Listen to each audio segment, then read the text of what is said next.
자, 이슈 포커스 시사 풍향계 기호일보 한동식 국장 나오셨습니다. 어서 오십시오. 네, 안녕하세요. 예, 어떻게 주말은 잘 보내셨어요? 네, 그렇습니다. 예.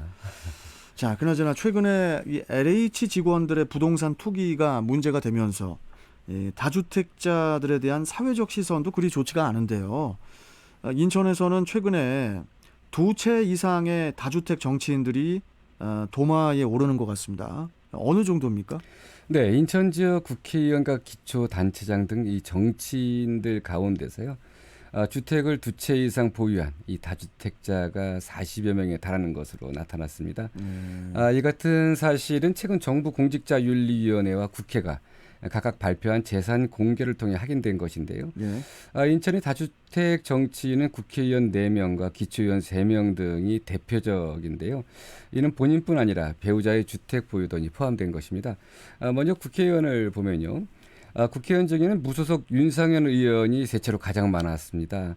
하기동의 시세 2억 7천만 원의 짜리 아파트와 서울 강남구 개포동의 시세 16, 8천만 원의 아파트, 그리고 이 서울 강남구 논현동의 2억 2천만 원 상당의 아파트, 그러니까 오피스텔을 갖고 있습니다. 또 더불어민주당이 박찬대 의원과 이성만 의원, 그리고 윤관석 의원은 지역구의 그 주택 한 채와 그의 다른 지역에 본인 또는 이 부인 명의의 아파트나 오피스텔을 보유한 것으로 파악됐는데요. 국민의힘 배준영 의원, 그 인천 국회의원 가운데 부동산을 가장 많이 보유한 것으로 나타났습니다. 배 의원은 아파트 한 채와 사무실 12곳, 그리고 토지 6곳 등 약 41억 원을 신고했는데요. 이 중에서 민주당의 경우는요. 지난해 총선에서 후보 공천 방지 및 실거주용 한 주택 보유자였는데요. 이에 따라서 그 2주택 이상 보유한 후보자에게는 실거주의 이 다른 주택은 2년 내에 처분한다는 이 서약서를 받았습니다. 처분 기한이 이달 말까지라고 하는데요. 어떻게 처리할지 지켜봐야 될 것 같습니다. 자, 그 기초단체장들의 다주택 소유 현황 이것도 좀 알려주시죠. 네, 인천 지역 기초단체장 중에는요, 이강호 남동구청장과 김정식 미추홀구청장, 그리고 허인한 동구청장 등이 본인이나 배우자 명의로 아파트를 2채 이상 소유한 것으로 나타났습니다. 이강호 남동구청장은 이 본인이 아니라 배우자가 남동구 간석동의 아파트를, 그리고 중구 영종도의 그 아파트를 각각 보유 중으로 알려지고 있습니다. 그리고 김정식 미추홀구청장은 미추홀구 주안동의 그 아파트 한 채를 본인 명의로 가지고 있고요. 또 그 본인이 주거지가 아닌 이 서구의 그 아파트 한 채를 배우자 명의로 소유하는 것으로 나타났습니다. 그리고 허인한 동구청장은 동구 송현동의 그 아파트, 그리고 아파트를 배우자와 공동 명의로 소유하고 있고요. 그리고 또 송림동의 아파트를 또 배우자 명의로 갖고 있다고 합니다. 인천지역 기초단체장 중에는 그 이재현 이 서구청장이 가장 많은 재산을 보유한 것으로 나타났는데요. 신고액만 21억 원에 달했다고 합니다. 그래서 본인이 살고 있는 서구에는 이 청라에 그 배우자 명의의 전세 아파트만 가지고 있고요. 본인 명의의 주택은 그 거주지와 상관없는 이 경기 의왕시의 그 아파트를 소유하고 있는 것으로 알려지고 있는데요. 예.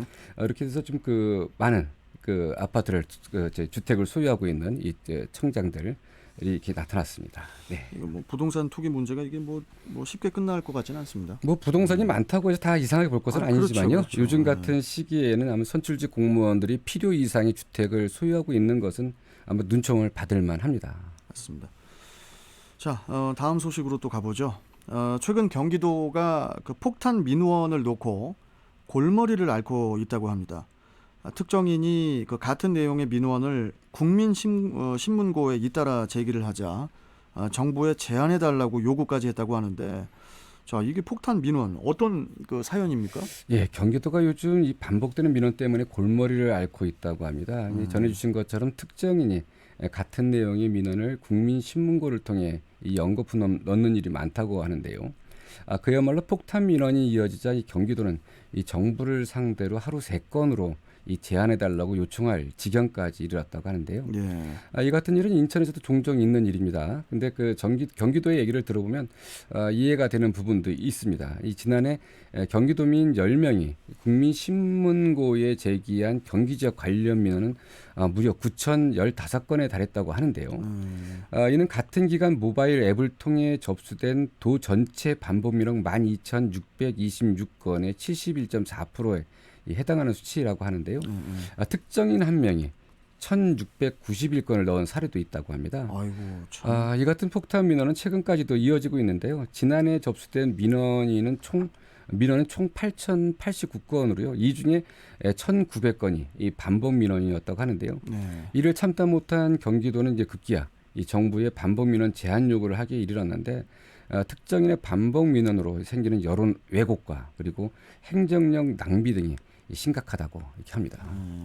물론 뭐 경기도 입장도 이제 수긍이 가는데 경기도가 그 민원을 제한하게끔 내세우는 법이나 또 판단 근거는 정확히 무엇인지 또 그렇다면 정부는 어떤 입장인지 이것도 또 궁금하네요. 네, 이렇게 그 보면은 저희도 현장에서 보면은 이제 공무원들 상당히 좀 그 골머리를 앓는 부분들이 이제 이런 부분인데 경기도는 이제 매우 절박한 것 같습니다. 이 경기도가 이 반복 민원을 제한하도록 한 근거로 내세우는 법률은 민원 처리법인데요. 이 법은 이제 행정기관에 부당한 요구를 하거나 이 반복 민원으로 다른 민원 처리를 지연시키는 이런 이 지연시키지 못하게끔 명시했는데요. 경기도는 또 다른 근거로요. 정보 공개 청구를 통해 민원을 제기하더라도 공무원을 괴롭히는 목적은 안 된다는 이 대법원 판례도 내세우고 있는데요. 그런 건 안 되죠. 특정인의 반복 민원이 공무원을 괴롭히는 목적에 해당한다고 이게 판단하고 있습니다. 하지만 이 같은 경기도의 입장과 달리 이 정부는 좀 단호합니다. 행정안전부와 국민권익위원회 등 이 정부 기관은요. 민원을 하루 3건으로 제한하는 것은 국민 기본권을 침해하는 발상이다 이렇게 하고 선을 그었는데요. 경기도가 내세운 민원처리법에 대해서는 민원을 어떻게 처리하는지 규정한 법으로 이 반복 민원이라고 해서 신청 접수 자체를 제한하는 것은 안 된다 이런 것이고요. 오히려 도가 처리 방안을 고민해야 하는데 이를 하루 3건으로 제한하겠다는 것은 검토할 가치가 없다 이렇게 지적했다고 알려지고 있습니다. 어쨌든 골치 아픈 민원이라고 하더라도 이 잘 살펴서 해결 방안을 제시하는 것이 이 정부의 입장인데요. 이 같은 그 반복 민원을 제기하는 민원인이나 이를 매일 대해하는 이 공무원 모두 고역일 것 같은데 어쨌든 잘 협의해서 이 처리하시길 기대하겠습니다. 이 댓글 도배라는 말도 있고 네. 이게 지금 민원 뭐 폭탄이라는 표현을 썼지만은 민원 도배라고 표현을 해도 되잖아요. 네. 그 민원인이 민원을 도배하는 이유가 뭐라고 생각하십니까? 어떻든 이게 좀 그 잘 처리가 안 된다고 판단하기 그거거든요. 때문입니다. 네, 그거라고 그런데 생각하거든요. 이제 현장에서 이렇게 보면요. 이제 이렇게 민원을 제기하는 분들도 이유가 있습니다. 그런데 또 이를 대해하는 이 공무원들도 상당히 좀 그 골머리를 아파하는 이런 부분이 있는데요. 이게 근데 너무 그 폭탄 민원을 보내면 오히려 역효과가 또 나지 않을까. 그런 생각도 좀 해봐야 될 것 같아요. 민원 보내시는 분들도. 현장에서 하여튼 뭐 다양한 방안이 검토돼야 될 것 그러니까요. 같습니다. 네. 예. 자, 알겠습니다. 자, 오늘 말씀 여기까지 듣고 또 내일 뵙도록 하죠. 고맙습니다. 네, 감사합니다. 자, 이슈 포커스 기호일보 한동식 국장이었습니다.